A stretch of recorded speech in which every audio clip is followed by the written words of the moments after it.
Բարի երեկո ժողովուրդ ջան, արգանքներս բոլորին, շնորհակալություն է ժամին միանալու համար, եւ իհարկե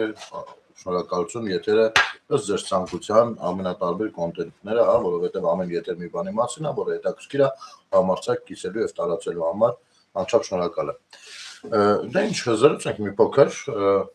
արդեն օրը ոնց որ վերջացել է, կարելի է ամփոփել, top թեման դե համանդրական դատարանն է իր ողջ գեղեցկությամբ, բայց քանի որ տեսել եք, քանի ժամ, երկար ժամ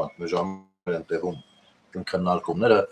չնայած որ կուզեի ունենալ տեխնիկական հնարավորություն, զուգահեռ, ասենք, այս կողմից ոնց որ գնար դատական այդ հարց ու պատասխանները բաները, այս կողմից մենք մեկնաբանելով գնենք, որովհետև այնքան բան անդե խոսում, ամեն ստորակետի մեջ այնքան բան կա, որ զգում ես, որ այդքանը նախ չես հիշի, եթե անգամ ֆիքսես էլ, հետո պիտի այդքան ժամ էլ բացատրես, եթե ոչ ավելի։ Բայց այսօրվա ամենայն դեպս համանդրական դատարանի այդ լսումները կարելի է երկու մասի բաժանել։ Մեկը հարցակում Սեդա Սաֆարյանի վրա, կազմակերպված հարցակում Սեդա Սաֆարյանի վրա, մյուսը քաղաքական գումարբազների խղճուկությունը, որը որ ընդամենը մի տեսարանով փակվում է բոլոր հարցերը։ Նախ Սեդա Սաֆարյանի թեմայով սրանք հույս ունեին, որ հանելով երկու դատավորների կկարողանան երրորդին եւս Սեդա Սաֆարյանին եւս հանել, բայց պատրաստ չէին, որ այն բանին, որ Սեդա Սաֆարյանը նույնպես պատրաստ կլինի, որովհետեւ սխալ է մեկնաբանել, որ նա շահագրգիռ կողմ է այն պարագայում, ու հակառակ բանով։ Եթե մեջ ես բերում, որ Սեդա Սաֆարյանը եղել է մարտի 1-ի գործով բաստաբան, շահերի պաշտպան, սա ախմախություն է, որ դասական ախմախություն, եւ այս փաստաբանները, ես չգիտեմ, այս փաստաբանների հետ նենց կուզենայի մի գործի շրջանակներում ես իմ իմացությամբ նրանց հետ կանգնած լինեի հակառակ նրանց դեմ կանգնած լինեի հակառակ ճամբարներում, որովհետեւ մի նախադասության մեջ այնքան են, ասես այնքան աղեկատուր ճիչեր կան, դուք չեք պատկերացնել։ Այսօր հիմնականում ինչ են խոսում, թե բարից Եվրամիությունից, արևմուտքից սատարել են, բան են արել, չգիտեմ, այնտեղ ազդել են ընտրությունների արդյունքների վրա եւ այլն։ Այստեղ մենք հասարակ տարական հարցով թեման փակենք։ Ախր դուք, օրինակ Սամվել Կարապետյանը, ամենայն դեպս Նարեկ Կարապետյանի միջոցով փորձում եք հանրությանը համոզել, խաբել, ֆռացնել, թե իբր դուք նույնպես բազմաբևեռ եք։ Այո, այդ փորձերը եղել են եւ փորձարվել է այն քաղաքացիներին, ովքեր հակառուսաստանյան այդ քարոշչա մեքենայից այդպես հակա են, դուք փորձել եք ցույց տալ, թե իբր, չէ, գիտեք ինչ, մենք ով ասում, որ մենք ռուսական թև ենք։ Ոչինչ, որ Պուտինը այնտեղ մեզ ասում, Փաշինյանին ասում, որ մեր ստիրություն անեն։ Ոչինչ էդի, մենք բոլորի հետ ենք, տեսեք գնում ենք Նյու Յորք, տեսեք, ես ինչ Times-երին բաներ ենք տալիս, մենք Բրիտանիա ենք գնում եւ այլն եւ այլն։ Ֆրանսիական կայքերն են մեր մասին խոսում։ Ախր դուք գիտեք, մենք այնքան պոպուշիկն ենք, լավն ենք, ու կանգնել հետո նեղվել, որ Եվրամիությունը, Եվրամիությունը չէ, արևմուտքը ընդհանուր առմամբ մեր նախընտրական իրավիճակի մասին կոնկրետ դիրքորոշում է հայտնել։ Առանց անուններ տալու, առանց չգիտեմ ինչեր, եւ մարդիկ ասել են ախր ջան, հիմա աշխատում ենք, հետո էլ ենք աշխատելու։ Չեն ասել ժողովուրդ կգնաք սանրեք, այդ ձեր ընտրություններում բացած բան։ Ինչը որ արել է Պուտինը։ Այսինքն դուք բերում եք ինչն եք ինչի է փորձում համատեք, ում եք խևի դեր դրել, էլի։ Ասենք ընդհակառակը հիբրիդային պատերազմը մղվել Հայաստանի Հանրապետության դեմ փաստերը պատ են ճակացնում, եթե ոչ պայթացնում, դուք ասում եք, չէ, գիտեք, բայց հիբրիդային պատերազմի դեմ առնելու համար է եղել որոշակի ներգրավվածություն, ինչ որ խնդիր ունեք դուք այդտեղ։ Բայց դուք չեք խոսած զարմացած նայում ասում եք ոնց Հայաստանում հիբրիդային պատերազմ, չկա։ Բայց չկա այդ փողը հետ կողել գենքի ինչ էր եղել։ Եթե գալիս էր, չգիտեմ, էլ եկավ, չեկավ, այդ մի քանի միլիոն պիտի գար այդ հիբրիդային բաների դեմ առնելու։ Ինչի համար եք նեղում, եթե դուք մաքուր եք։ Այս հակասությունները սպանում են։ Ու համանդրական դատարանում էլ դուք ձեզ մի նախադասությունից մի 36,000 անգամ բան եք անում, էլի ասած։ Ձեզ փոխում եք։ Մարդը հարց է տալիս, դա սափրելը ձեզ հարց է տալիս։ Ինքը համանդրական դատարանի դատավոր է։ Դուք գնացել այնտեղ այնպես բաներ եք խոսում, իր մոտ հարցը առաջացել։ Ձեզ հարց է տալիս։ Հարց է տալիս ռուսաստանյան բանից, որովհետև հեսա վաղը մյուս գաղտնի փաստաթղթերն են քննելու, քննարկելու։ Բայց կարող է այդտեղ այդ հարցի պատասխանից բան է բխում, այսինքն աշխատանքային process է։ Դուք եք հենում կտ ուրիշնում ներքև, վայ, սա քաղաքական հայտարարություն է, բանը։ Դուք ինքներդ քաղաքական Մարդիկ եկել եք այդտեղ պաշտպանում եք ամեն մեկը իբր միայն ձեր կուսակցության շահերը։ Ինչից եք ինձ ներվել։ Ես Սեդա Սաֆարյանը այո, բավականին կտրուկ էր ու հասցրեց տեղի ասելիքը, ամենակարևորը այդ ամեն ինչը ձայնագրվելը ու վստահաբար հաշվի կառնցրի։ Բայց դեռ մի հատ այս մյուս թեման, որ վերջացավ։ Ես ճիշտ ասած չեմ հիշում, սա 3 էր տեղի ունեցել, թե այսօր սրանով փակվում է ամեն Ջորջան, մի հատ ուշադիր լսեք կարճ նյութը։ Նայեք, Սրփուի Գալյանն է բանը ասում, Օրբելյանը պատասխանում է։ Նայեք։ Իրոք կներեք։ Հասկացվեց ինչի մասն է խոսքը, ասացիք ԿՊ-ն ամենաշատ ընտրակաշառք բաժանածն է։ Խնդրում եմ նորից ասեք, թե ինչի մասին եք խոսում։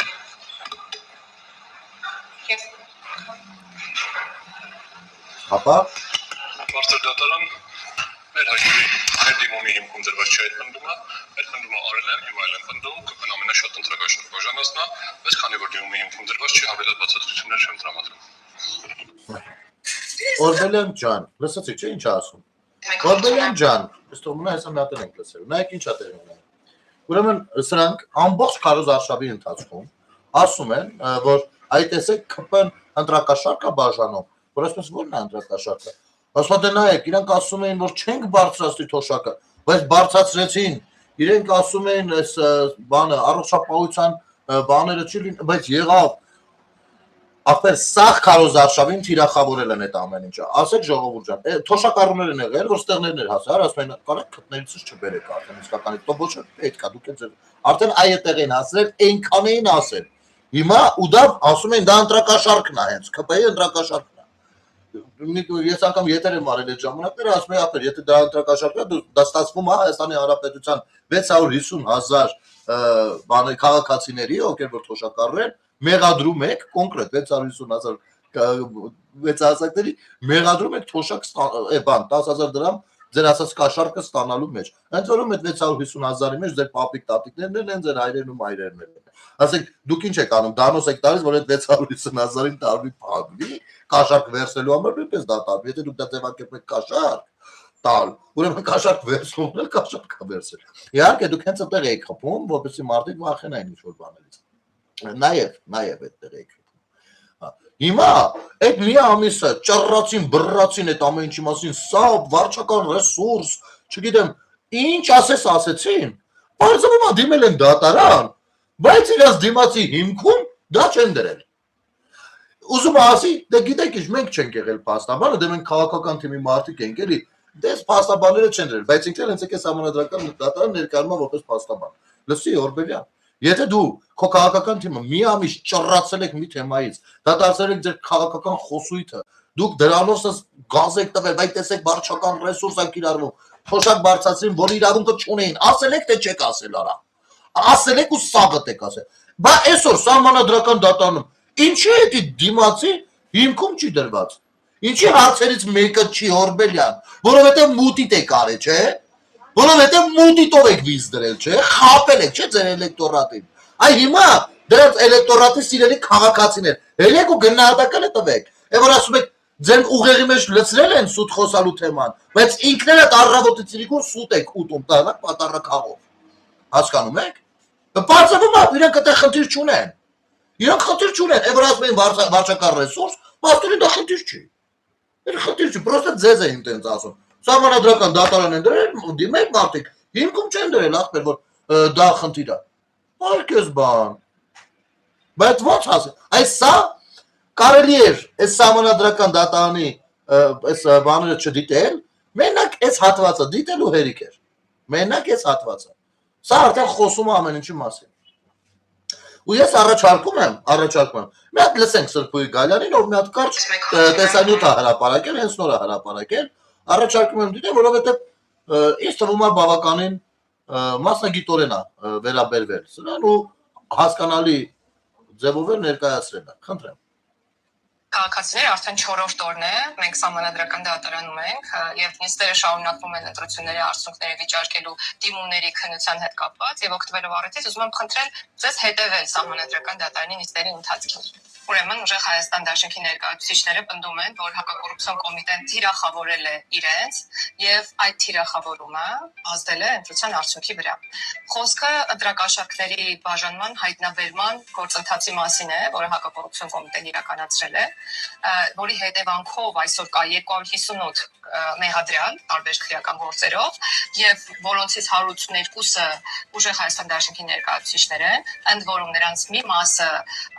Դաշնքի ցուցակով առաջադրված պատգամավորության տեխնատուներ են, սա ասում եմ որպես փաստ, եւ այսօր բողոքում է, որ հակակոռուպցիոն կոմիտեն իրենց թիրախավորել է։ Ես հարցողեցի, արդյոք ճիշտ կլիներ, որ հակակոռուպցիոն կոմիտեն ընդհանրապես իր հրապարակումներում չնշեր, թե որ կուսակցության օգտին է տրամադրվել ենթադրյալ կաշառքը։ Ուժեղ Հայաստան ներկայացուցիչը ասաց, որ այո, այդպես ճիշտ կլիներ։ Հայաստան Դաշնքի ներկայացուցիչը ասաց, այո, այդպես ճիշտ կլիներ։ Զարմանալիորեն Միասնության թևերի ներկայացուցիչը ասաց, որ այո, այդպես ճիշտ կլիներ,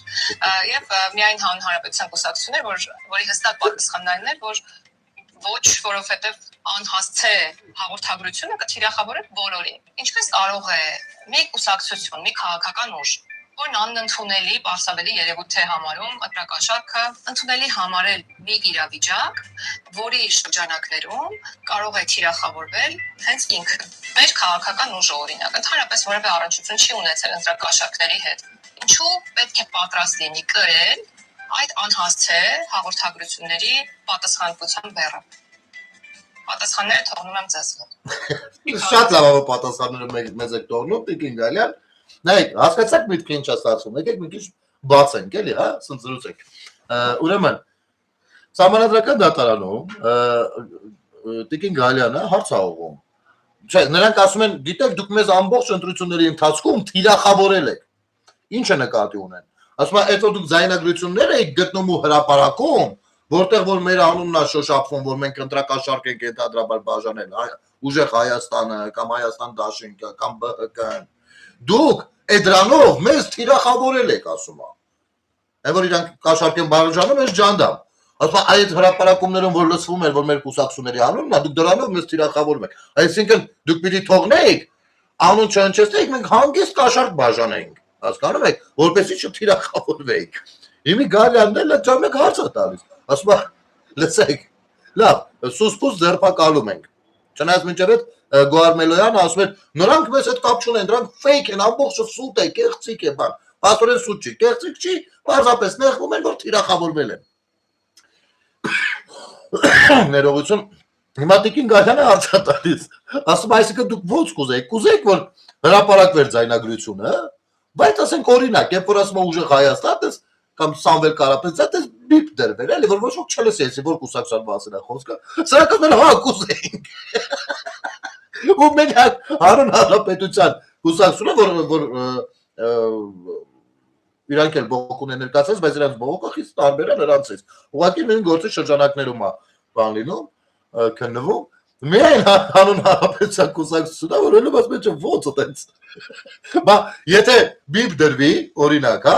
ով է իմանալու, ով է կաշառք բաժանում։ Բա կարող է մարդիկ մտածեն, չգիտեմ, Արման Բաբաջանյանն է կաշառք բաժանում։ Կամ ասենք քաղաքացիական պայմանագիր, ո՞նց կարելի է բիպ դնել այդտեղ։ Հասկանում եք։ Բայց սրանք է Սիրեքով, Միասնության թևերը Թաթոյանը, բանը Հայաստանը եւ Հայաստան ուժեղ Հայաստան։ Սրանք նստած ասում են, հա, ասում են, պիտի չլսվեր թե ովքեր են բաժանող։ Բայց մյուս կողմից էլ որ խոսում ես, ասում են, բանա, դա թիրախավորում է մեզի։ Բանը մենք ուզում ենք որ ընտրությունները լինեն, չգիտեմ, արդար բռնապետություն։ Չկասես բան, լուրջ եմ ասում, չկասես բան։ Փորձառու փաստաբաններն են, բանա, նստած ասում են, հա, մենք կուզեինք, այ քանի որ զապիսի մեջ հնչում է կաշառք բաժանողի անունը, իրանք կաշառք բաժանելու հետ խնդիր չունեն, նայեք։ Ասում են, հա, կաշառք, այդ հարցի պատասխանով իրանք ինչ են ասում, եթե բացենք։ Ստացված է, որ հա, ախպեր, կաշառք բաժանել ենք, լավ, դուք էլ բռնել եք։ Բայց բռնել եք, ինչ եք պալիտանում, որ, էս ես էլի, չկասես, եկել է սահմանադրական դատարան, դու նա ինչ է խոսում։ Այ կեզ բան, Էս ուժեղ համար էր։ Ես այդ հատվածը չէի տեսել։ Շնորհակալություն Տիկին Գալյանին, որովհետև դե գիտեք ինչ, դե դատական նիստեր են, իրենք ձանձրալի են, բնականաբար հանրությունը եթե անգամ ցանկություն ունենա հետևելու, այնտեղ մասնագիտական սեստի բան նյուանսներ կա ու շատ երկար է տևում։ Բոլորը չի որ կնստել ու կնայեն ծերիսեր, էլի։ Դες հատվածներ ես նայում բան, ընդ որում այդ հատվածները հիմնականում ասես որ տարածում են, ես Telegram-յան ալիքներից եմ օգտվում ու գիտեմ, այն որ եթե ընդդիմադիրների Telegram-յան կանալներն են, գիտեմ մոտավորապես վերնագիրն ինչ է լինելու, եթե ու երբ որ հրապարակումը տեսնում եմ, մի հատ էլ մտնում եմ, տեսնեմ այն բան անկողմնապահ Telegram-յան ալիքները ինչ են դրել, որ կարողանամ սվերկանեմ միտքը բռնեմ։ Չնայած որ փորձում եմ հնարավորինս նաև նայել, ինչքան որ ժամանակը ցույց տալիս է։ Բայց այս հատվածը բաց է թողել լուրջ եմ ասում չկա այս բան։ Շնորհակալություն Տիկին Գալյան։ Նախ ուժեղ գիտեք առհասարակ Ժողովուրդ ջան, իրավաբանները, փաստաբանները, երբ որ մտնում են դատարան, նրանք արդեն ունենում են որոշակի ստրատեգիա։ Դա նույնպես մարտադաշտ է։ Մարտադաշտը իրավական առումով բանի թեմա։ Ուրեմն ստրատեգիա, հաշվի են առնում դիմացինը ինչերի վրա կխաղա, փորձում են դրանից պաշտպանվող բաներ ստեղծել եւ այլն ու մտնում են դատարան, բախումը տեղի ավերում։ Մտնում են դատարան, այո, բայց սա չէին հաշվարկել, որտեղ հարց կհնչի։ Ու իհարկե ասել եք ուզեիք որ բան լիներ, ասում թիրախավորում եք մեզ, այդ կաշառքների բացով ասում եք ինչ կուզեիք որ անունները չհնչեր, հետ ձեր կուսած, թող ոչ ոք չջոգեր որ մենք ենք։ Այ քեզ բան, ու ես պատկերացնում եմ ինջայնոց, այս հրապարակումների արդյունքում ինչքան մարդիկ են խուսափել ձերբակալվելուց, որովհետև ես բոլորս էլ դրսի տղա ենք, ընկերություն, աղբերություն, հարազատ բարեկամություն, ծերություն մեզ շփվում ես, գիտես որ փողով մեկը եկել է, ես ասախ փորձելու եմ մի բան կպցնեն, պարտադիր չի որ հետո ընտրեն, բայց կպցնողները կպցնում են, վերջը, ու գիտեք ինչ, արդեն բոլորը պատրաստ են, որ հեսա մեզ փողերա ֆռալու, ճիշտ է, գրասենյակների առումով լավ էլ ֆռած, այդ շտաբերի բաների առումով, էլ մեկին մեկով ապուշները առել են, լավ էլ փող ֆռած, բայց այն առաջի ձայնագրությունները որ են լավ, ես վստահեցնում եմ, ես շատ տղեր, 5-10 օշիկներից բան եւ այլն, շատերը հետ քայլ արեցին, ասին լավ, ես մուխանակ թեմայա չխառնվեն, հասկանում եք, ես պատկերացնում եմ, դե հիմա եկեք Օրբելյան ես, Վարդևանյան ես, մյուսն ես, եկեք բայց տեսնենք, եթե անուն չհնչեր ով է բաժանել, ձեր լրատվական կայքերը օրինակ ինչ էին մեկնաբանելու, ասենք թե հակակոռուպցիոն կոմիտեն ձայնագրություն է տեղադրում, հրապարակում ան, որովհետև հակակոռուպցիոն կոմիտեն ունի իր ռազմավարությունը, իր խնդիրներն է, այո, որ դրանով հասարակությանը ներկայացնի, որ ձերբակալվելու եք, չանեք։ Մենք աշխատում ենք, սա այդ բանն է, ուղերձն է հակակոռուպցիոն կոմիտեի։ Այդ ձայնագրություն հրապարակելու ուղերձը դա է, որ տղեր ջան, չանեք, դա լավ տեղ չի տանի ձեզ։ Ահա, տեսեք, ինչ ենք ստացել ու կստանանք էլի շատ։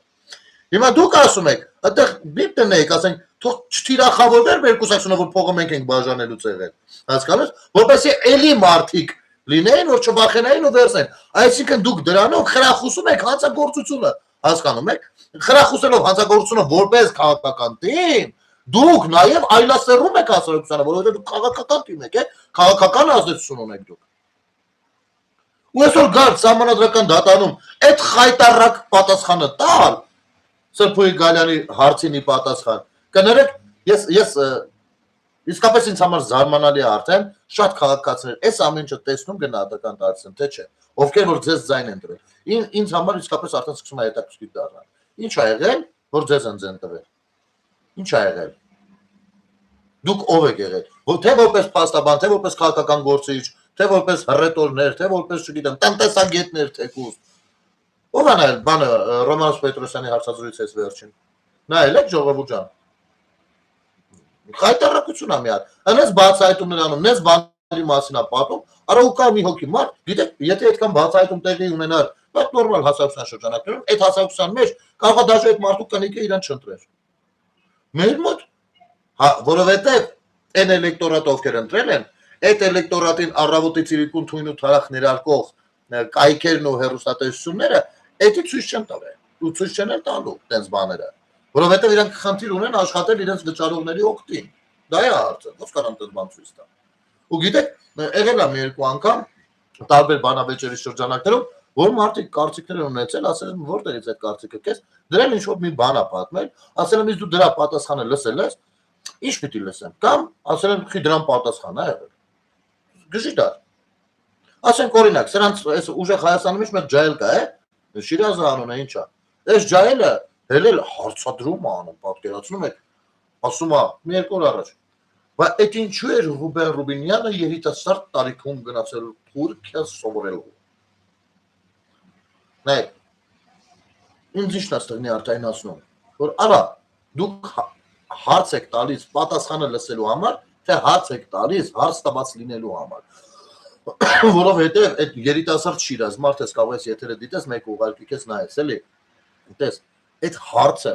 փորձել է տալ, մի հատ հանցագործը լակոտ, Ալիկ Ալեքսանյան անուն ազգանունով դու իրան ավելի լավ ես ճանաչում։ Այդ հարցին պատասխանելը Ռուբեն Ռուբինյան լայաղ արե, ասել է լավ, ջանդամ տեսի եսի մովա, Ալիկ Ալեքսանյան, դե ոչ քաղաքական գործիչ է, ոչ ձեր թիմի անդամ է, ոչ եսի մովա, ոչ մեկ չի ճանաչում, Վրոձե Աբովյանցի էր, Աբովյանն էլ ոչ մեկ չի ճանաչում։ Արա լայաղ արը մի ամբողջ փող խոսնակ պարլամենտական երկրում դա պետության 3-4 մարդն է ստացվում, հասկանում եք դուք։ Հելնում է, մի տուֆտի ասում լավ կանգնի պատասխանեմ, ամեն դեպքում հանրությունը նայում է։ Հելնում պատմում է, թե ինքը ինչու է գնացել Թուրքիա, ինչով է զբաղվել, ինչ արդյունք է գրանցել ու երբ է հետ եկել։ Դու դա չես լսում, որովհետև դու լսել ես Ալեքսանյանի հարցը, Ռուբինյան, բայց դու դա լայքել ես, դու դա տարածել ես անգամ, բայց պատասխանը քեզ հետաքրքիր չէ, դու ջայել ես, ճոգել ես թե տակերը մեկ, ապա հետը մեկ, լավ այս սենց հարցը տնտակից դուրս չգան, չեք լսել, բլոկել եք բանը կայիշա գիրեմ, ինչ է կարևոր չեք լսել։ Հետո հենելա Նարեկն է Կարապետյանը այդ հարցը տվել, Ռուբինյանը չի ալարել, մի հատ էլ է պատասխանել, դիմի հարց, դու ով ես, որ մի հատ էլ քեզ պիտի պատասխանի, արա, հարցը տված եղել է 2 ամիս առաջ, պատասխանը 2 ամիս առաջ հնչել է, գնել, ես քեզ մի բան ասեմ, ես ինքս կուսակցական եղել եմ ժամանակին, երբ որ իմ կուսակցության վարչության անդամներ են, կուսակցության կառավարիչներ, ասենք 5000 հոգանոց կուսակցությունը 15 հոգի վարչության անդամ են, հասկանում ես, հիմա մի քիչ թիվը փոխվել է։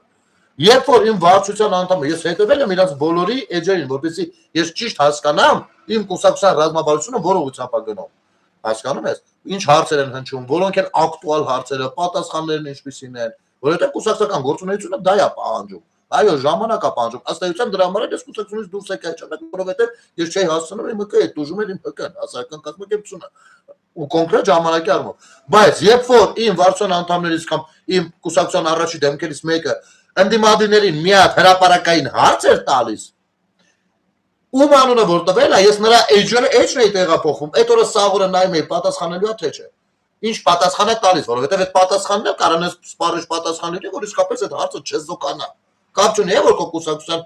վարչության անդամն է այդ հարցը տվել։ Դու պիտի նայես ինչ պատասխան է գալիս։ Հիմա ձեր Ալիկ Ալեքսանյանը ու Նարեկ Կարապետյանը այդ հարցը տվել է, Ռուբինյանը պատասխանել է։ Դու, պարոն Չուբլեբաս, չես լայախ չես արել նայես։ Ու գիտես խի լայախ չես արել, եթե քեզ ասեմ։ Որովհետև սա այն պետությունն է, որը խլվելու վերադարձվել է ժողովրդին։ Հենց Սամվել Կարապետյանի աղբոր մնացածների ձեռքից, այդ կուտոկի ձեռքից, աբիժնիկների կուտոկի ձեռքից, այո, ովքեր որ ձեզ այսօր լարեկացել են փողոցների, իրանք գնացել են բանը պլավկիներով պարկացել յախտեքի վրա։ Խլվել է այդ ու այն երկիրն է դարձել, որտեղ որ դու հարց ես տալիս, ու ակնկալում ես, որ մի ամբողջ փոխխոսնակ ազգային ժողովի, որ առաջիկայում լինելու է ազգային ժողովի նախագահ, քեզ կպատասխանի։ Այ հենց այդ քո հույսը, վստահությունը,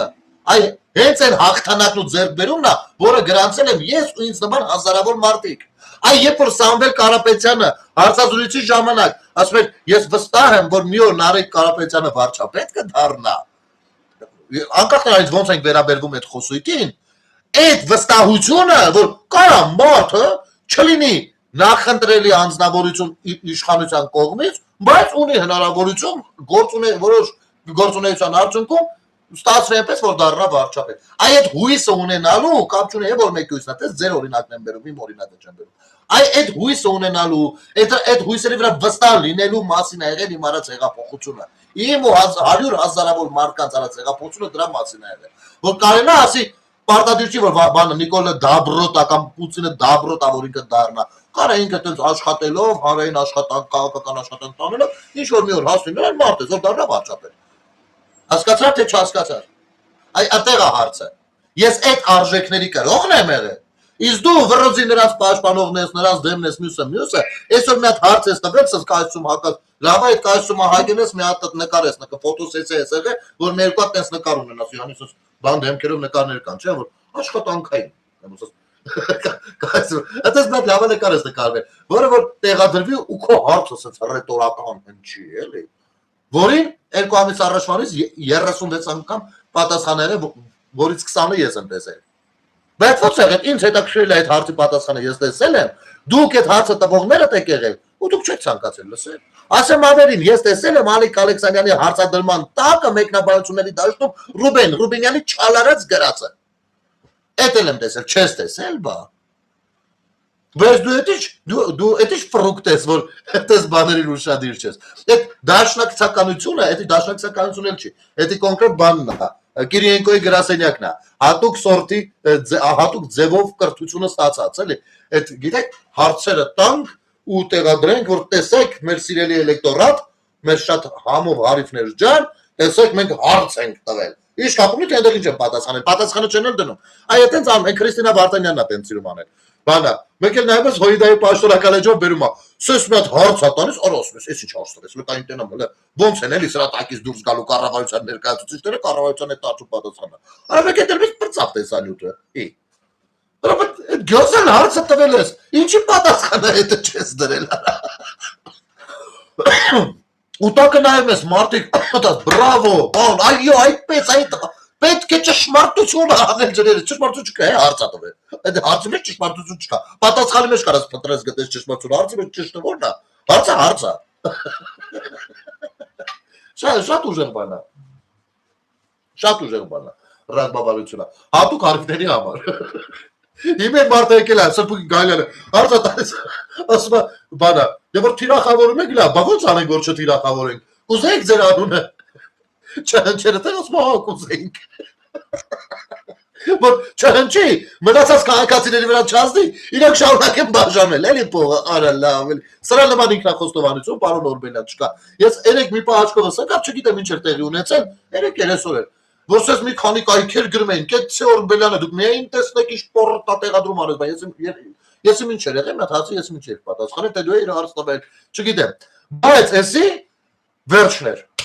Էլ պրծ, էլ վերջացա։ Լավ, այս սահմանադրական դատարանի մասով, դե բան չմնաց, ոչինչ, շուտով վերջանում է ամեն ինչ։ Եկեք մի հատ համառոտ մեկ այլ թեմա ներկայացնեմ ու անցնենք առաջ, հա։ Ուրեմն չնայած համառոտ կարելի է սրա վրա լավ էլ լրվել։ Հունիսի 26-ից 28-ը արտահանվել է ծիրան 832 տոննա, կեռաս 305 տոննա, պղպեղ 191 տոննա, ծաղիկ 492,000 հատ։ Հիմա ես քեզ թվերը ասեցի։ Իհարկե երևի մինչև 26-ն էլ է գնացել եւ այլն։ Այ հիշում եք ամսի 19-ից 22-ը, եթե չեմ սխալվում, կարող օրերը սխալ ասեմ։ Պարոն Պապոյանը նույնպես հրապարակում էր արել, թե որքան ինչ է գնացել այս ռանման եւ ուղղություններն էլ կարծես թե նշել։ Ու դուրս էին եկել բլոգերներ էին հայտնվել, տնտեսագետներ, հասկանում եք, տնտեսագետներ, ում համար օքեյ է եղել, որ հեծ է իր ներսում մի 4 հատ կամպանիա ունի, որ sense տենդերներ իրար վրա ֆրցնում, մեկին մեկ բերում հացում են ժողովրդին, դա օքեյ է եղել, որովհետեւ տնտեսագիտությունը մարդը կարողացել է լավ է։ Հիմա ստե դուրս եկել, այ դուք ասում եք, քանի որ վասնզի, դե տեսեք, բերեք համեմատեք, գնանկում, չգիտեմ, արտահանման անկում, չգիտեմ ինչի, բորբոքված խոսում են։ Հիմա ես այդ բլոգերներին կանչում եմ, հələ եկեք ստեղ, տղեկ ջան։ Հələ եկեք, ու փորձեք մատ այն թվերին, գումարեք այս թվերը, որովհետև այնտեղ որ դուք մեկնաբանություն եք անում, այդ մեկնաբանության մեջ դուք դա համեմատում եք ամբողջ 25 տվականի հետ, ու չերեզը տենց էիք տոկոսները հաշվարկում։ Հիմա եկեք այդ թվերին գումարեք այս թվերը, մատ տեսնեք ինչ ստացվեց, բայց 26 թիվը դեռ չի վերջացել, դա հիշեցնեմ։ Դա հիշեցնեմ, որ հետո ազգային ժողովում մեկը կապիկ լամիշ լինելուց լինի, ելնենք ասենք խապում ես, դուք էլ չասեք, ինչպես է խապում, չեք ամաչում, այ դուք նիկոլականները դասում։ Բա մի տարի գումարի, գումարի անի, անցյալ տարի ասում էի Ծիրան ինչքան արտահանվել Ռուսաստան, 1000 քանի տոննա, հա, Սա արդեն 832 տոննա կա, այնտեղ հաշվել է 200 տոննա էր, ինչ էր ասում էր 87% չգիտեմ ինչի անկում ասես բաներ էր ասում։ Բարի գումարի, էլի լինելու, արխային նոր թվերել եմ լինելու։ Դու ամբողջ 25 թիվը վերել կապում էր մեր մոտի Երամսյակի հետ, ընդ որում են պարագայում որ Ռուսաստանը այ ձեզ սատարելու համար, ձեզ հայ ժողովրդին ղրգելու համար դրել էր ու այդ ռիչակը քաշել էր։ Բանը տնտեսական ճնշումները քաղաքական առումով կողացրել էր։ Դուք էլ եկել եք խելոք սիրուն իրանց հրահանգներն եք իրականացնում, թե իբր տեսեք մենք ինչ օբյեկտիվ տնտեսագետներ ենք։ Բա մեծ խոսակամ այս մի նախադասությունը Գևորգ Պապոյանի ահագին բանա պատում գրված է։ Հայաստանում դիզվառելիքի դեֆիցիտ չկա, Գևորգ Պապոյան։ Բրց։ Այս մի նախադասությունը գիտեք ինչ անում։ Հիշում եք, երբ որ առաջին պարտիան էր գալիս Ադրբեջանից, գալիս Ադրբեջանով նույնպես։ Ինչ եք ասում, այն որ այնքան էր մարազմացիկ դաշտ մտել, այնքան ձեր լեզուն կարողանում էր ձեր բերանի մեջ ֆռար, որ կանգնել ասում եք այդ մեր հերոսների ավիոնն եք լսնում ձեր ավտոյի բակ, այսպես բաներ եք արտաքում։ Հիշում եք դուք ինչեր եք խոսում։ Հիշում եք թե չէ։ Հիմա ես ձեզ ասեմ, դուք իմացեք։ Ուրեմն Հայաստանի Հանրապետությունը ունի արտաքին հետախուզության ծառայություն,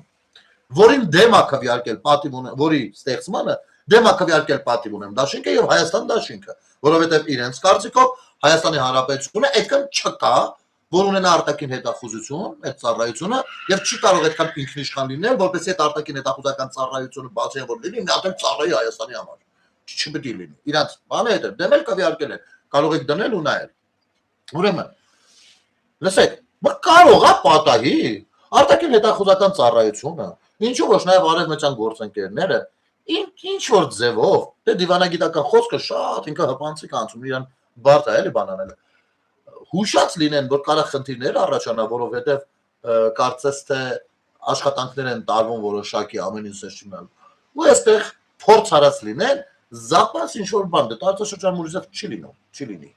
Քարտեզին եթե ծանոթ եք չի լինի։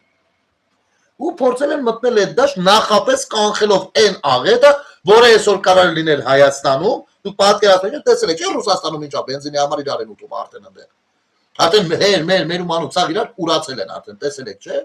Դուք պատկերացնում եք, թե Հայաստանում հենց հիմա ինչ պիտի լիներ։ Եկեք մի բան պատկերացնենք։ Եկեք պատկերացնենք, այստեղ ընտրվել են ռուսամետ ուժերը։ Հայաստանի Հանրապետությունն էլ Ադրբեջանի հետ այդ բենզինային թեմայի մեջ չէր մտել։ Ինչ էր լինում։ Կանգնում էր մեր ողջ տնտեսական համակարգը, այն մի պեջելիկ համակարգը մեկը կանգնում էր։ Սաղս կանգնում էին գա։ Ու դուք հասկանում եք, եթե Ռուսաստանի վրա դա ինչ որ մի կերպ կարա անդրադառնա, դուք պատկերացնում եք Հայաստանի վրա բոմբ էր անդրադառնալու։ Դուք մեծ հաշվարկել, դա տնտեսագետ եք, մեծ հաշվարկել տեղ արեք, Նարեկ Կարապետյանը։ Հələ արեք։ Քոչարյան Ռոբերտ։ Նա տեն բանին Խաչատրյան Արթուրին ասած ու մեծ հաշվարկ անի ներկայացնի։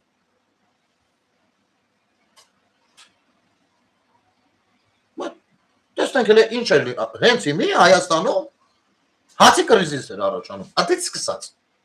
Գործը գնալ գալու մասին, չխոսենք կառավարման կոլապսները, չխոսենք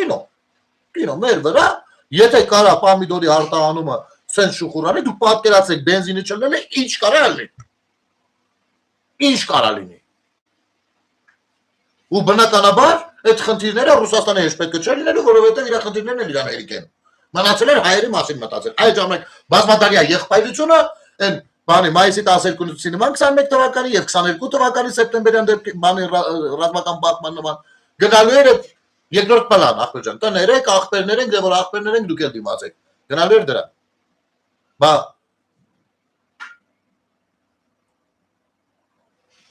հասկանում եք ինչ էր լինելու։ Բա հիմա օրինակ Բաքվից ոնց հասկացած 18 վագոն թե ինչքան 18 թիվը հիշում եմ, բայց վագոն թե քանի հազար տոննա դարձավ բենզին։ Բա հելեք մի հատ դուրբան արեք, ասեք այս մեր հերոսների արյունն եք լսում ձեր մեկ։ Բա դուրս եկեք հələ։ Բայց ալտերնատիվներն են, ու գիտեք խնդիրը որն է, որ նրանք էլ հասկանում են, որ դու փորձում ես ինչ-որ բանից դուրս գալ, ինչ-որ բան կարգավորել։ Ու նրանք էլ իրար սրտով էլ չի, բայց այստեղ այսպես մեծ լայն դիսկուրսներ են սկսում։ Ինչից որ վախեցել ու փախել է Սերժ Սարգսյանը 13 թվականին։ Այն ինչից փախել է նաև Լևոն Տեր-Պետրոսյանը։ Քոչարյանը չէ։ Այդ առումով չէ։ Բայց կարող եմ նա ասել ախպեր իշխանություններ ջան, արա ապրեք էլի որ մեր տնտեսությունը այսքան կախված լինի Ռուսաստանից։ Ռուսաստանում լինեն այսքան խնդիրներ ու մեր վրա շատ չնչին անդրադառնա, գիտեք ինչ, անգամ եթե դու կապել չունենաս, ասենք թշնամի էլ լինես այդ կապ չունենաս բացարձակ տարածաշրջանի հեգեմոնիա, դա ֆիզիկա է, մեծ մարմինը ձգում է փոքր մարմին, հասկանում եք, դա ֆիզիկա է։ Հսկայական Ռուսաստանը, եթե դու հետը հարաբերություն էլ չունենաս, միևնույնն է, ընդեղի ցանկացած թեթե մի հատ քամի կոմոդ փոթորիկա դա։ Ու հնարավոր լինի ընդեղի փոթորիկը դարձնել կոմոդ մեղմ զեփյուռ։ Սա կարող է կառավարման լավ կառավարման արդյունք, բայց եկեք մենք գնահատական տանք ստեղ։ Բայց հաշվարկել են ինչ-որ բան, չէ՞։ Բայց այդ նույն արտաքին հետախուզության ծառայությունն է ինչ-որ բան հաշվարկել, աշխատել, հուշել։ Այն մյուս բանը էկոնոմիկայի նախարարությունը, մասնագետները, նախարարները, չէ՞, մասնագետները։ Ոնց որ տեսեք քիչ-քիչ ոնց որ մասնագետների առումով նույնպես փոփոխություններ են զգացվում։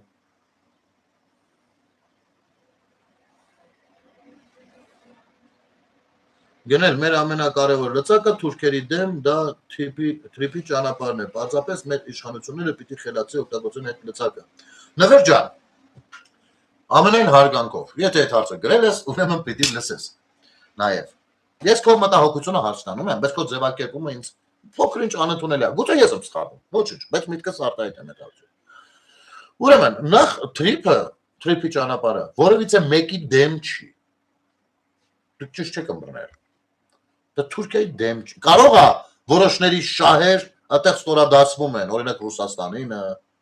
հասկանում եք, բայց որևիցե մեկի դեմ չի, ճիշտ հակառակ։ Առհասարակ դիվանագիտական հարաբերությունները, ինչից որ բխում է հետո տնտեսական հարաբերությունները, ինչը որ քո անվտանգությունն է արդեն։ Փորձ է արվում ամեն ինչ անել, որ իրար դեմ չաշխատեն, ճիշտ հակառակ, փոխադարձ շահեր համընկնեն, որպեսզի կողմերը վստահություն առաջանա իրար հետ աշխատելու որևիցե ծրագրի վրա, որովհետև եթե Թուրքիան ընկալի, որ թրիփի ճանապարհը իր դեմ է, ինքը պարզապես սահման չի բացի, ու սոկո թրիփի ճանապարհը կբավարարվի մի հատ կալցեվոյով։ Հետևաբար, պետք է մենք դա որևիցե մեկի դեմ չի, ճիշտ հակառակ։ Մենք տարածաշրջանի պետություններին, Թուրքիային, Իրանին, Վրաստանին, Ադրբեջանին, տո բանին, Ռուսաստանին, տո այնտեղ Ղազախստան, Ուզբեկստանին, տո այնյանը Եվրոպային արևելը ասում ենք տղեր, այս ճանապարհից բոլորս կարող ենք օգտվել, եթե մենք ունենանք բարեդրացիական հարաբերություններ, բոլորս կշահենք։ Իհարկե ամենաշատը մենք, որովհետև մեր ճանապարհը տարածքով է գնում։ Բայց որպեսզի մեր տարածքով գնա, այդտեղ էլ հավելի է աշխատանքներ են, այդտեղ էլ համաձայնություններ են։ Այսօրվա օրինակ Իսրայելի ցեղասպանություն ճանաչումը ինքը շատ պատահական դες բան չի, նենց չէ որ մնացին, ասես քիչները հելատավեց գլխներին, վերցրեցին ու ինչ անենք, եկեք կլինի հայոց ցեղասպանությունը ընդունենք։ Ճանաչենք։ Հասկանաս, այսպեսի բան։ Եվ երկրորդ մեր իշխանությունները խելացի կօգտագործեն, որովհետև մեր իշխանությունները խելացիորեն հասել են նրան, որ առաջ են քաշել թրիփի ճանապարհ հասկացությունը, որը կարող չլիներ։ Դու գիտես դա ինչ բարդ է տրվել մեզ, նվեր ջան։ Դա շատ բարդ է մեզ տրվել։ Ադրբեջանը պատրաստ է եղել դա տանի, առավել եւս, որ ինքը ունի Վրաստանի նման գործընկեր, որովհետև Թբիլիսի, Բաքու, Ջեյան նավթամուղ գոյություն ունի։ Որովհետև Ադրբեջանը Իրանից մինչև Ռուսաստան, այդ հյուսիս հարավը գծած պատրաստ է։ Մեր մոտ այդտեղ Բանգլադեշտեղ հələ պրոպտի տակ ենք ապեր։ Ու հələ մի քանի հատ թունել նոր սկսենք փորել, ընդ որում առաջին անգամ ենք այդ մասշտաբի գործարում։ Ու մենք ասել ենք աշխատ ճիշտ է մենք հələ պատրաստ ենք, բայց ախպերական հələ ապրեք, sense ենք տան։ Ադրբեջանը դու պատկերացրու ինչքան բան առաջարկել, որ տանի ձեռներիցս դա։ Իրա դիրքն էլ է տենց է։ Ոստեղ լրջագույն աշխատանքներ են։ Ու այդ աշխատանքները որ գնաց է ասել է, այդտեղ ուրեմն բնական է, չէ՞ որ օգտագործելու ձևը արդեն դա հեշտ մասն է։ Բարդը սրան հասնելն է։ Եվ քանի որ խոսում ենք Թուրքիայից։ Կակրաս, եկեք մի քանի բառը տեղից զրուցենք, հա։ Առավել եւս որ զրուցելու բան կա։ Ուրեմն կներեք Կայա Կալասը մի լրագրողի հարցազրույցի ժամանակ այսպեսի բան է ասում, նայեք։ Ասում է Թուրքիան Եվրամիության տեխնացու երկիր է։ Իհարկե եղել են նաև բազմաթիվ խնդիրներ հիմնական ազատությունների հետ կապված, որոնք իրականում Եվրամիության անդամակցության հիմքն են։ Բայց երբ խոսքը գնում է ՆԱՏՕ-ի մասին, Թուրքիան ունի ՆԱՏՕ-ի մեծությամբ երկրորդ բանակը եւ անկասկած ունի շատ հզոր ռազմարտունաբերություն, կայակալած։ Հիմա տեսեք, ես չեմ ուզում անկած մտածել, որ ստեղծած ավելի լավ զգուշավորություններ, բան չէ, օբյեկտիվորեն հասկանանք ինչ ասում կայակալածը։ Աշխարհում հաստատ ինքը վերջի մարդը չի։ Ասում է ԵՄ, Թուրքիան ԵՄ տեխնացու երկիր է։ Այսինքն, ստեղ ինչ որ չափով Թուրքիայի Եվրամիության անդամակցելու պարագայում լուծվում է նաև մեր հարցը, որովհետև Եվրամիությունը նենց է, պայմանը սա, դու չես կարող ասած առանձին անկլավի պես կղզյակ լինես քո պետությունով, ու դու լինես Եվրամիության անդամ, դու պետք է սահման ունենաս ընդհանուր։ Մենք այն ժամանակ մտածում ենք, որ Վրաստանը եթե գնում է այդ ճանապարհով, մենք հետը կարողանում ենք գնալ, որովհետև Վրաստանը ծովով սահման է կապում Բուլղարիայի հետ։ Ու դրանց ելնում է, ծովով ելնում է Եվրամիության։ Այսինքն սահման ունի Եվրամիության երկրների։ Եվ Վրաստանի դառնալու պարագայում մերը հեշտ արին։ Բայց Վրաստանը հետ նահանջ գրանցեց այդ առումով ու մենք բարդ վիճակում հայտնվեցինք։ Եվ բնավ իզուր չէր վարչապետի խոսույթը բանում Եվրամիությունում, երբ որ ինքը Վրաստանին նույնպես թեթև պատժ կարեց, թե Վրաստանին, թե Իրանին, բոլոր առումներով։ Իհարկե այստեղ շատ վատ այդ ամեն ինչը մեկնաբանվեց, եթե մեկնաբանվեց, էլ շատ էժան մեկնաբանվեց, բայց այդ միտքը պիտի մենք հասկանանք։ Հիմա ինչ ասում, Թուրքիան մամջան ադրի մեջ է ցավը տանում, արի մի երկու բառ էլ դու ասա ժողովրդի։ Դες ինչ կոֆե, հա? Կոֆե չի։ Ուրեմն որտեղ հա Թուրքիան ասում է Եվրամիության բան տեխնացու երկիր է։ Մենք ես չգիտեմ հենց մենակ դա է եղել պատճառը թե չէ, բայց մի բան հաստատ գիտեմ, որ հայոց ցեղասպանության ճանաչման թեման լուրջ դեր է խաղացել, որ Թուրքիային արգելափակեն, չընդունեն Եվրամիություն։ Մենք միշտ չէ, միջև ցեղասպանությունը չճանաչես չես մտնում։ Այս մասով մենք քանի որ խեմ կասկածում իմ ունեցած ինֆորմացիայի վրա, ասեմ, որովհետև այդ ինֆորմացիան Քոշանի ու Սերժի ժամանակվա է։ Այսինքն դա կարող ֆորպոստային իրականության ինֆորմացիա լինի, որը որտես մեզ կերակրել են, մենք էլ տենց ասել ենք, այ որը տենց է տեսակ լավ կերծրինք, բան։ Բայց կարող է դա իրականությանը այնքան էլ չհամապատասխանի։ Դրա համար շատ վստահ չեմ։ Բայց ես գիտեմ, որ ամեն դեպքում դա նույնպես այդ թեմաների շրջանակներում եղել է։ Մի քիչ էլ առաջ գնանք։ Այսինքն տեսեք, մեր թշնամությունը այդ առումով, մենք ցեղասպանությունը բերել որտեղ ենք կապել, այսօրվա դրությամբ բոլորը օգտվել են դրանից, մենք այդ դրանով նաև մեզ վնասել ենք, ասել ենք, դե տենց է, որը մարդակին աշխարհի հետ կապ չենք կարող ունենալ, կապ ջան։ Մնացինք Ռուսաստանի հետ։ Այսինքն մեր մոտ ներարկելով այդ բանը պսևդո հայրենասիրություն էս պարագայում, որովհետև այդ ուռա հայրենասիրություն вообще բանը չի, ես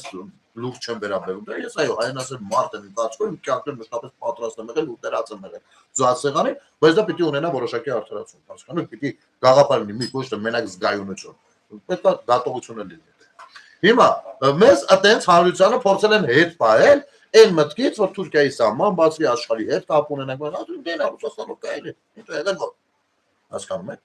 Հիմա մի քիչ էլ առաջ գնանք, ասում է, երբ խոսքը գնում է ՆԱՏՕ-ի մասին, Թուրքիան ունի ՆԱՏՕ-ի մեծությամբ երկրորդ բանակը։ Հիմա ՆԱՏՕ-ն հասկանում են, չէ՞ ինչա։ Այսօր Ռուսաստանը, որպեսզի իր քաղաքացիներին կարողանա այնպես կեղծիկով ստերով միձև խափելով պահի, ինչ ասում, գիտեք, որ չի կարող ասի Ուկրաինային մենք պարտվում ենք։ Չի կարող ասի, որովհետև դրանով ինքը կդառնա ծաղրի առարկա։ Ստիպված ինչա, ասում ենք ամբողջ ՆԱՏՕ-ի դեմ ենք կռվում, այդ դրա համար մեր գործերը մի քիչ լավ չի, հասկանում եք։ Բայց ամբողջ ՆԱՏՕ-ն հելսկի խաբարը չի, ասենք ՆԱՏՕ-ական մի հատ զինվոր հələ այնտեղ չի զոհվել։ Այսինքն ՆԱՏՕ-ն մեծ հաշվով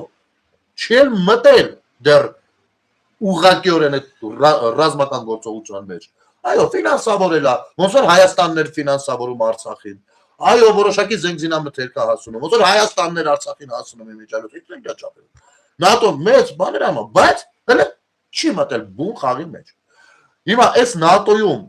որ հələ իր չմասնակցելով արդեն այսքան հարց լուծել է, Ուկրաինան այսօր տեսնում եք ինչ օրինակություն Ռուսաստանին, պատկերացրեք, եթե մտներ խաղի մեջ, ասենք ինքը ինչ հզոր կառույց է, չէ՞։ Հիմա այդ հզոր կառույցում երկրորդ բանը, երկրորդ համարը խաղացող երկրորդ համարը ռազմական առումով Թուրքիան է։ Դա ինչ է նշանակում, որ ինքը առաջինը չի, բայց ինքը այն մնացածներն էլ չի։ Հասկանում եք։ Հիմա մենք եթե դիտարկում ենք այսպես թե այնպես թշնամական բանի տակ, ինչ է ստացվում։ Ուրեմն մենք պիտի հիմնավորենք, բերենք փաստեր, որ մենք շատ լավ ուսումնասիրել ու հասկացել ենք ինչա ՆԱՏՕ-ն, ինչա այդ բանակը, ինչու է նա ուժեղ, ինչեր է անում որ ուժեղ է, ու դրան հակազդելու այդ հսկայական կառույցին հակազդելու մեր մեխանիզմները 99% հաղթելու հավանականությամբ, որ եթե ինչ-որ բան մենք կհաղթենք, այս սաղ, որովհետև տակը պետությունն է դրված լինելու, այս սաղ բերելու պայմաններում նոր կարանք հելնենք, հանրապետության հրապարակում դրոշայրենք։ Քանի դեռ սրանք չկան, մենք պիտի դեռ աշխատենք։ Դեռ պիտի աշխատենք։ Առնվազն։ Այդ դա է հարցը, որ երբ որ ասում են դրոշ, Թուրքիայի դրոշ, ես հաճույքով կարամ մի ֆուր դնեմ, հատիկ վառեմ, ամեն բառացից, հետո այդ հավեսով ջան ասեմ, այն ասելու չի։ Բայց երբ որ ասում եմ այդ զգացմունքայնությունը պետք է մի կողմ դնել սառը դատողությունով գնա, այդ դրա մասին ենք ասում։ Թե չէ նստել ասել ոչ միևնույնն է մենք այդ ասենք, դա ինչ դառավ։ Ինչ է դառել։ Ադրբեջանցիներն էլ ոչխար էին ասում, ոչխար, բարձրացած մենք իրանցից ոչխար ենք։ Դες չպարզվեց դարձել, կարող է կոպիտ եմ ձևակերպում, այդպես չդառավ კი։ Մենք ստեղից իրաց ոչխար էինք ասում, մարդիկ էլ ասա հավաքեցին ինչ կար չկար։ Մի քանի տարիներ աշխատեցին, բերեցին, դրեցին, արձակեն դրեցին։ Պատրաստ ճիշտ ժամանակի, երբ որ աշխարհում COVID էր, իրանք արդեն պատրաստ էին դրան։ Վերջ։ Հիմա էսա։ Եկեք աղբորպես վզների շատ չվերցնենք։ Գիտեք ինչ։ Մենք օրինակ այնց հելնում ենք, չէ՞, բանա, մենք շինարար ազգ ենք, հայ շինարար, երկու, շինարար։ Արեք մոստ չենք կարում սարքել։ Մոստ։ Արեք պարզվում է, որ այն ինչը որ մեր վրա նստում է առնվազն օրինակ 3 ամիս, արեք չինացիք 2 ժամում սարքում են։ Օրինակ։ Մենք ավանդասեր, ավանդապաշտ, այդպես ավանդական բաներ ենք խոսում։ Արեք նայում ենք ախպեջան։ Այս ճապոնացիք իրանց մոտ 2050 թիվն է, բայց իրանցից ավանդապաշտ ժողովուրդ էլ չկա, կարող է գնաս այնտեղ սամուրայ էլ տենաս։ Մենք աշխարհի ամենախելացի ազգն ենք, բաման 2025-26 թվականներին նոր սկսել ենք առաջին դրոնները սարքել։ Տղեկ, չեք զգում, որ մենք եթե ասում ենք վրոձի մեզ էդի դզում է, արա բայց մենք մեզ խապում ենք իտոբում։ Չեք զգում։ Դրա համար, եթե օրինակ ես էլ ժամանակին տենց եմ արել, հարասնում ես ինչ հայ, այն ինչ հայ, մենք էլ ամենա լյուբոյ թեմայով, լյուբոյ։ Կուխնյայից մինչև, չգիտեմ, սպալվի, մինչև սեքսի նախարարություն, լյուբոյ թեմայով։ Բարա, բայց գիտեք ինչ, հետո ես հասկացել եմ 20 թվի պատերազմից, ես հասկացել եմ, որ այն հենց այդ այնց բերել ես դժբախտությանը, որ ես իմ զգոնությունն եմ թուլացրել։ Որ պարզվում է իմ ինստիտուտները, իմ պետության բուհերը, բարձրագույն ուսումնական հաստատությունները աշխարհում ամենալավագույնը 10,000-ից տեղից են սկսում։ Որ պարզվում է այն բանակը, вообще բանակը դա զինվորը չի իր նվիրատու, այո, հենց առաջնային դա է, բայց այդ զինվորին պետք է ամեն ինչով ապահովել։ Ամեն ինչով։ Այդ զինվորը խրամատում չի կարա հարց լուծի։ Որ իմ տնտեսությունը կարող լինել առնվազն 80 միլիարդ, 100 միլիարդ, բայց 8-10 միլիարդ է հələ։ Հələ նոր էլի լավագույն բաներ են ասում։ Ուսած լիքը հարցեր են, որ բարձվում է, որ իմ երկրում ջրի ու ջրամբարների խնդիր կա, այն պարագայում, որ իմ երկրի անունը Նայիրի է եղել, ջրերի երկիր, ջրերի աշխարհ է եղել արա։ Բախի մենք ջրերի կառավարման հետ այսքան կապ չունենք արա։ Ուսած լիքը հարցեր են, ու գալիս ասես մի րոպե լա։ Ուրեմն ամենա չէ, բայց կարելի է ձգտել ամենային։ Բայց դա կարելի է պահել մտքում ու գնալ դրան, որովհետև այո, ինչ, մեր միտքը պայծառ ու լավ աշխատում է։ Ընդամենը պետք է ճիշտ ուղղությունների վրա դրվի, ճիշտ ռազմավարություն մշակվի, ճիշտ առաջարկներ լինեն, ճիշտ դասիրակություն լինի։ Սրանք էլ դժվար են, նոր դպրոց ենք կառուցում։ Իտոք պարզվեց, այդ դպրոց կառուցելն էլ չգիտենք, զոռա։ Հիմի նոր ենք ընկել, որ ասում նոր ժատին բռնել ենք։ Հասկանում եք։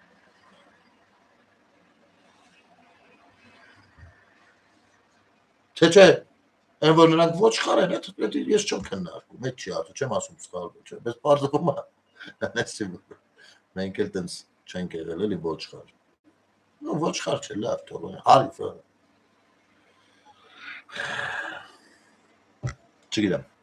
Ինձ թվում է ամեն ինչ լավ է լինելու, ավելի լավ է լինելու, դե լավ եղել է, ամեն ինչ ավելի լավ է լինելու, եթե իհարկե կարողանանք մի քիչ մեր գոռոզությունը, հպարտությունը չէ, բայց գոռոզությունը կարելի է մի քիչ թարգել։ Իմիջայլոց ես աչքիս վաղը մի հատ էլ առանձին եթեր անեմ, նվիրված մեր քաղաքապետարանին, որովհետև ոնց հասկացա խասյաթ են դարձնում մեր հրապարակումները չլսել կամ չարձագանքել մեր հրապարակումներին, մեր լուսաբանումներին, երևի վստահ են, որ ամեն դեպքում մենք adekvat մարդիկ ենք ու չենք դառնա ինչ-որ Չախոյաններ, չգիտեմ, Մեսրոպիկներ կամ չգիտեմ ինչ է։ Եկեք մենք չենք դառնա հարցը այդ չի, բայց մի փորձեք արհամարեք, մի արեք դա մի արեք։ Դուք դրանով կրակում եք ձեր ոտքին։ Այնպես որ դեռևս այսօր գործակարգավարական է։ Այսօր կարող է պարոն Ավինյան կանգնել ու պարոն Մարոսյանին հարցնել. «Այդ ինչ թեմա է ֆլեշի հետևը»։ Այդ ինչ ժեշտեր են, այդ ասա թող մարդիկ էլ լսեն, որովհետև մի հատ գնել անոր տղա գնացել է ընդերից նյութա տեղադրել, որ առնվազն 50,000 դիտում հավաքել ու քաղաքացիներն էլ տեղեկացրել են բնակիչներն էլ հետը ինչքանով դա օրինական, որքանով ոչ։ Ինչի չեք ասում։ Ինչի։ Սա միակ դեպքը չի, երկրորդը չի, երրորդը չի։ Դուք արդեն լավ բաներ չեք անում։ Սա վատ բան, վնասում եք ձեզ։ Մի արեք։ Դրանով կրակում եք ձեր ոտքին, էլի եմ ասում։ Ընտրությունները վերջացան, բայց կյանքը շարունակում է, դեռ առջևում է։ Պետք չի այդքան։ Հենց։ Շնորհակալություն ժողովուրդ ջան եթերը դիտելու, տարածելու համար, հետաքրքրություն դրսևորելու եւ իհարկե հարցերի համար նույնպես մեր ընկերներին, որովհետեւ գիտեք, այս շփումները, ինտերակտիվ շփումները սկսում են ստացվել, երբ որ օրինակ նվերի հարցը տեսեք, ինչ լավ հարց էր, ու ահագին զրուցեցինք դրանով, ահագին բացվեցինք։ Իհարկե, ես ինքս ունեմ որոշակի կաշկանդվածություն, որովհետեւ երբ խոսում ենք այդ թեմաներից ու 100% չէ ստիրապետում, հանկարծ կարող է 1% հավանականությամբ լրիվ ուրիշ բան դառնա, իսկ հրապարակումը կա, հասկանում եք, բայց ձեր հետ, երբ որ շփվում ենք, զրուցում ենք, ես հասկանում եմ, որ մենք իրար ճիշտ ենք ըմբռնել արդեն։ Այսինքն եթե անգամ մեկնաբանության մեջ, հարցադրման մեջ բան, ինչ-որ բան այն չլինի, միևնույն է միտքը ընդհանուր առմամբ, որ ուզում ենք լավ լինի այդ տրամադրվածությունը, մենք ճիշտ ենք բռնել իրար։ Այնպես որ շատ շնորհակալ եմ ձեզանից, մշտապես ակտիվ լինելու, եթերը դիտելու եւ տարածելու համար, եւ շնորհակալ եմ նաեւ այն մարդկանց, ովքեր այսօր առաջին անգամ էին դիտում ու որոշեցին գրանցել մեր ալիքին։ Բարի գիշեր ձեզ։